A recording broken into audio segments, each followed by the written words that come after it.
What's going on, Bulls fans? Welcome to Chicago Bulls Central, your number one spot for everything Chicago Bulls related. And on today's episode, we'll be talking about injury updates for several Bulls players, as well as previewing the game against the Sixers, Tristan Thompson and the Vooch experiment, and also going into the mailbag. We'll do all that right after this. You are now tuned in to Chicago Bulls Central. All right, Bulls fans. So I'm going to start with the injury updates. And the first one we're going to start off with is Alex Caruso. So Billy Donovan's come out and said that Caruso just needs a doctor's clearance before returning to contact practice. He participated in a non-contact practice as well as with Patrick Williams and Lonzo Ball. But this is a huge step in the way of getting Alex Caruso back sooner rather than later. Usually when it comes to contact practices and players being cleared, contact practice is the very last step.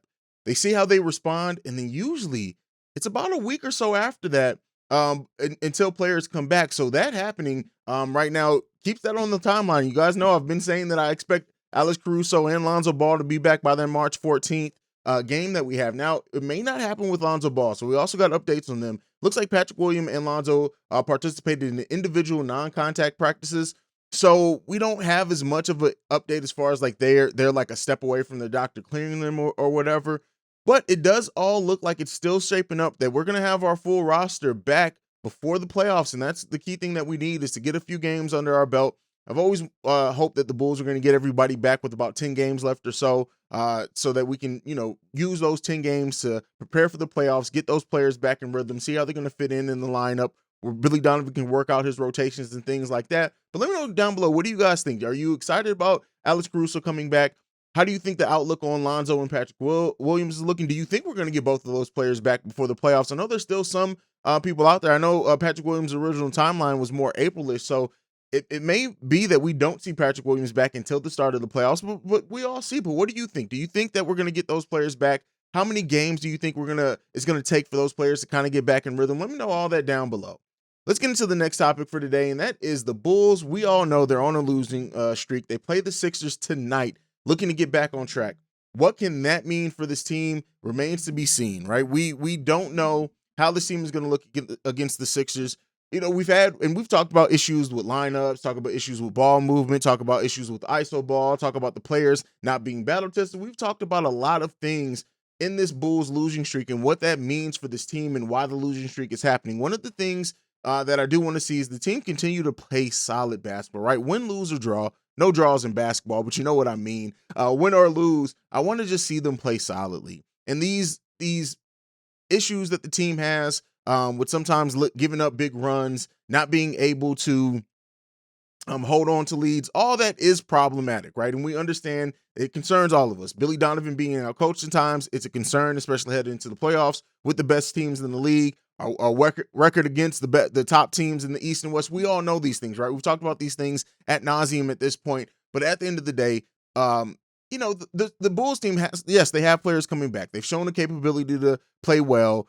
We need to get Vooch back on track. Kobe being more consistent. All those things, if they happen, you can easily see this team playing better. I know there are a lot of people, even in the comments, who are really down on this team, who now think, oh, well, we'll be lucky to be a first round exit. The Bulls may be a play-in team, all that. Listen, I'm not a doom and gloom Bulls fan. At the end of the day, when this team was fully healthy, or closest to the fully healthy that we had, we were a beast team. Now, yes, we were still not beating the upper echelon teams, but we'll see. This team has made a lot of improvement as far as like bringing in Tristan Thompson. Io just continue. Io is not the player he was at the beginning of the season. Hell, Kobe isn't even the player he was at the beginning of the season in positive ways. So to see that come around, I do want to see better coaching. You guys know those are some of the things that I've been looking out for. In this game specifically, I'm going to look how the team defends Joel Embiid. Again, nobody's going to stop Joel Embiid one-on-one. I don't think anybody expects that from this team.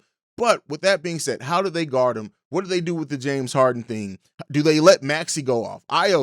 Maxey really gave Io the business before. What happens now with Io and Maxey? Can Io be better at guarding Maxey and keeping him from having a big game against the Bulls? Things like that. Do we let another role player go off big on us? All those questions are going to remain to be seen. But at the end of the day, I'm still trusting this team's overall outlook. As much as Billy Donovan has been frustrating me lately, I'm still going to do that. Let me know down below what you guys think. What are your expectations for this game? What do you think the score is going to be? All that stuff down below. Now, one thing that we saw in the last game, before we get into the mailbag, is we saw Tristan Thompson and Vooch starting. Now, I don't know if we're going to get that again.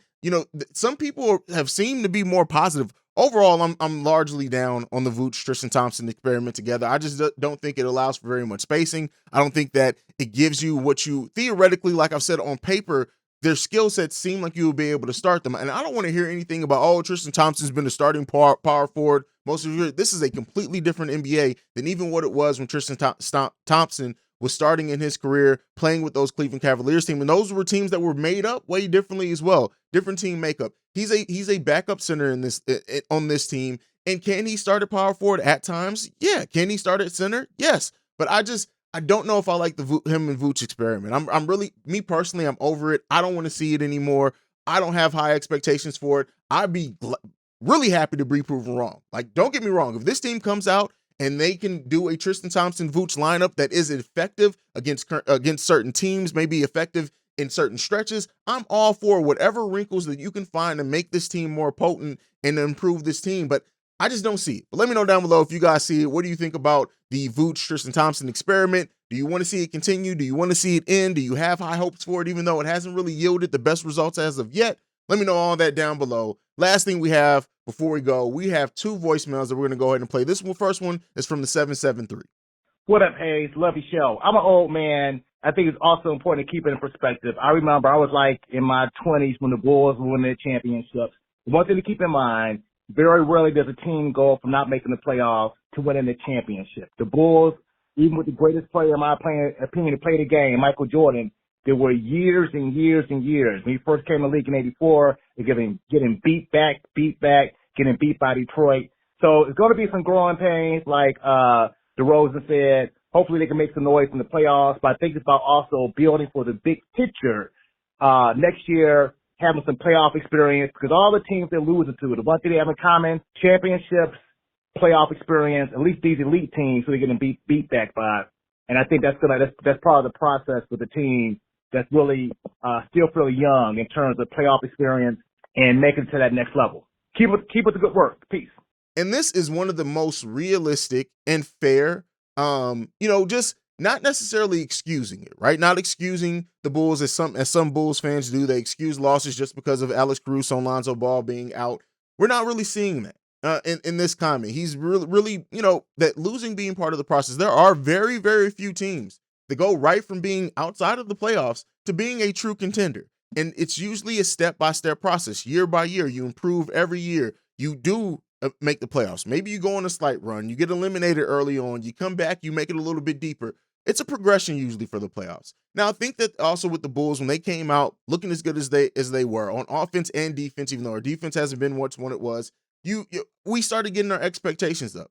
Overall, I still trust this team. I still think that this team can compete with anybody, and they've shown that. Now, that doesn't mean they're going to win against everybody, but they can compete. And so I really do enjoy this voicemail. He didn't leave his name, but shout out to the 773. We're going to get into our last voicemail for today, and this one is from Lester. Hey, this is Les from Madison, Wisconsin. I've been a Bulls fan since its inception, which I think probably around 66 or 65. But what I'm thinking is that the Bulls are going to be all right if they can avoid that play-in. And some of the teams that people are a little leery of the Bulls beating, like the Sixers or the Nets, end up in that spot. They could easily be knocked off one game. And I think the Bulls is as good as any team in the East or West in a series. So tell me what your thought about that is. Later. And I really wanted to play this one from Lester, because he's been a Bulls fan since the 60s. So shout out my brother there. That is 20 years before I was even came into this planet. So I really do appreciate that we've had the longevity of Bulls fans, and also another one that's relatively fair and a calming agent when you look at the evaluation of the team. The Bulls will be all right. And I even, in me saying that, and I agree with that, is I'm not even saying the Bulls are necessarily going to be all right to where they'll get it together and be perfect for the playoffs. We don't know. That remains to be seen. But one thing that I always will say and always have said, I do trust that the Bulls will be all right in the long term because we now have a front office that we can trust, right? Because we have that front office that we can trust. And I know some people are going to be in the comments, well, AK and Eversley made a mistake with Vooch. They love throwing out the Gafford thing, right?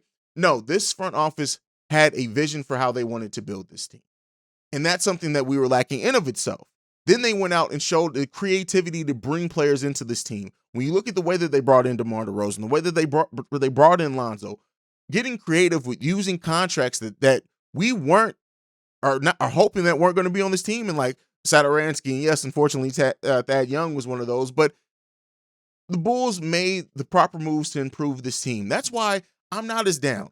Again, what they did in drafting Ayo in the second round. This Bulls team has their own first-round pick this offseason. They have trade exceptions. They have mid-level exceptions. They have contracts with Troy Brown Jr., who maybe they can use in a sign and trade. Derrick Jones Jr., who also they can possibly hope to get a sign and trade if another team does happen to sign him.